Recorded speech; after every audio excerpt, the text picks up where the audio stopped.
De acuerdo a esta postura, esta supuesta distorsión beneficia sobre todo a tres empresas generadoras de luz, Calpa, Engie y Enel, puesto que tienen, según la sentencia de la Corte Suprema, una ventaja indebida a la hora de declarar sus costos de producción.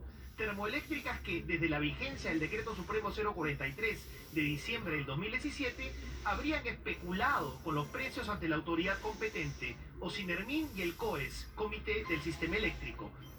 Beneficia a cuatro empresas que a su vez le venden a un precio menor del de producción la energía eléctrica a 1.500 empresas privadas, que son las grandes consumidores, bancos, centros comerciales. Aproximadamente 1.500 corporaciones, entre las cuales se encuentran mineras, bancos, centros comerciales, que pagan por megawatt a estas empresas favorecidas por utilizar gas, un precio mucho menor que el que pagamos los 7,5 millones de ciudadanos de a pie. Así tenemos, por ejemplo, que mientras que un peruano o peruana cualquiera paga $18.4 por megawatt, Larcomar, por mencionar solo un caso, paga apenas 9.1. ¿Sabes quiénes, René? Las más grandes del país. Las tiendas por departamento, los bancos, las mineras, esos pagan por la energía, la misma energía que tú y yo consumimos en nuestra casa, o que la señora de Huaycán o de Villa El Salvador consume en su casa. Sin embargo, esas empresas pagan la mitad. Entonces, en buena cuenta, lo que está pasando aquí es que los usuarios regulados, los usuarios finales, nosotros y la gente de menos recursos, las que nos fueron a buscar, subvencionan a esas 2.500 empresas que compran la energía a la mitad del precio. Eso es no solamente obsceno, sino que es ilegal. Y ese costo por cubrir lo asumen 7,5 millones de clientes regulados, la gente de a pie. Es una distorsión. El número significa 30 millones de soles mensuales, es decir, un estimado de 100 millones de dólares anuales que paga el doble por generación la gente de la calle, los ciudadanos, que 2.500 grandes consumidores. Si tú en realidad ves la serie, los usuarios regulados hemos pagado menos que los usuarios libres, como empresas, como bancos. Pero hablo de los últimos 3 años.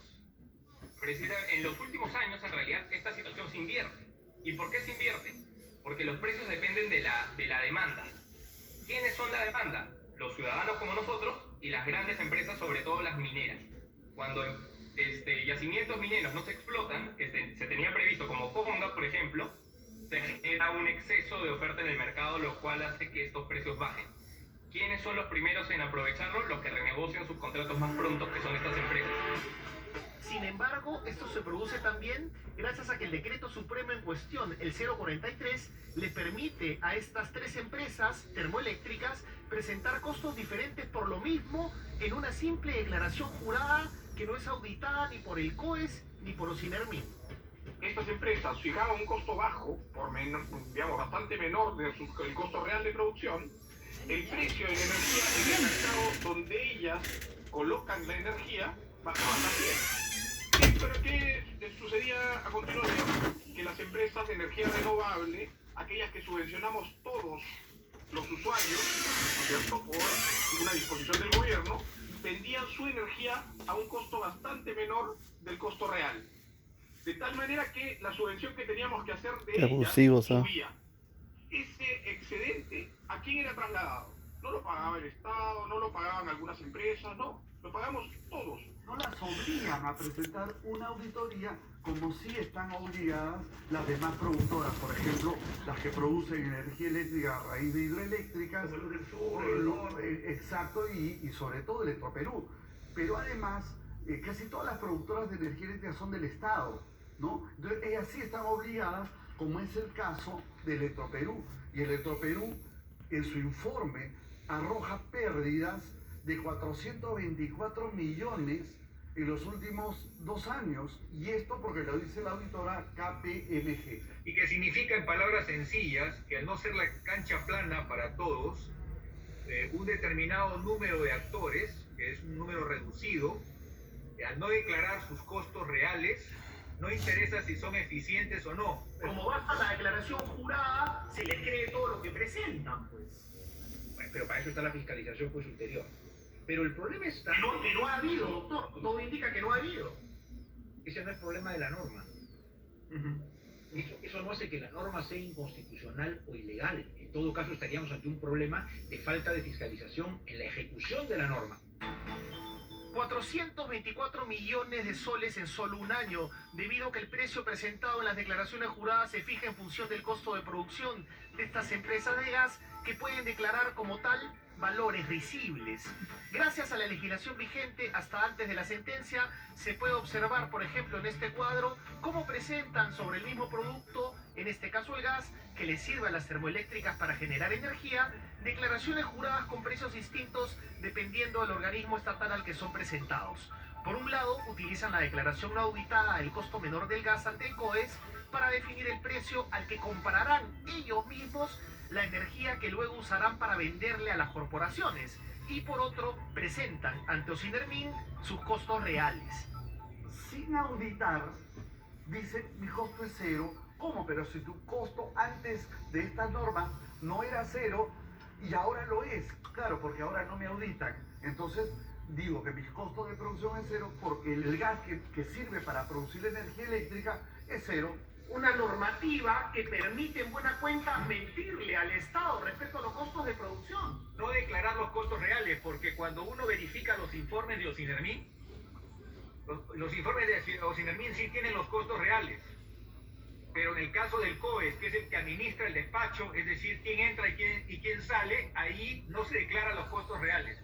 Entonces, estamos frente a una práctica que se debe corregir. Estamos frente a una norma que les permite declarar costos que no son los reales, así de claro. Están habilitadas para declarar como un costo fijo aquello que la ley califica como variable. La ley... O sea, ¿qué tal ventaja? No, la ley no... Pero eso es lo que dicen. Bueno, Aquí. puede decir eso, pero la ley no dice eso. La ley no califica qué es fijo, qué es variable. Pero no dice que no los puede fiscalizar, entonces. Se fiscaliza, por ejemplo, a los que declaran los combustibles líquidos, que es el petróleo.